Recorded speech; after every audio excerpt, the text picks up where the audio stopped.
Labis ang paghihinagpis ng isang lalaki habang yakap ang bangkay ng 8 taong gulang niyang anak na babae nang matagpuan ito sa bakanting lote sa barangay Santa Lucia, Novaliches, Quezon City.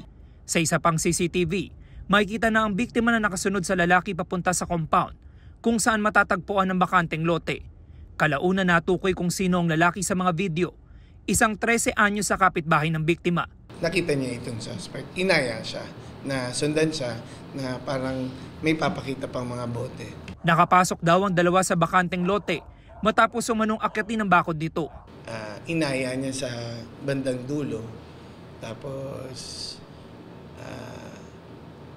nag-usap sila, tapos hindi pumayag yung bata na kung anong gagawin. So hanggang sa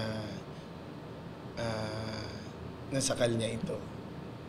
Tapos yung bata is may mga scratches sa kamay at tuhod. Yun yung nakita na nagawa ng laban yung bata, yung biktima. Inimbitahan ng 13 anyos sa lalaki sa barangay kasama ang tiyahin.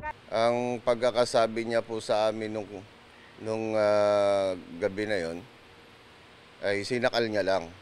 Pagkasakal niya, nawala ng malay, doon na po ginawa siguro yung hindi dapat mangyari.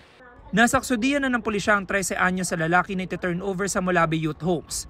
Maharap siya sa reklamong murder. Nakuha ng soko ang isang patalim sa bakanting lote. Sasailalim sa autopsy ang labi ng bata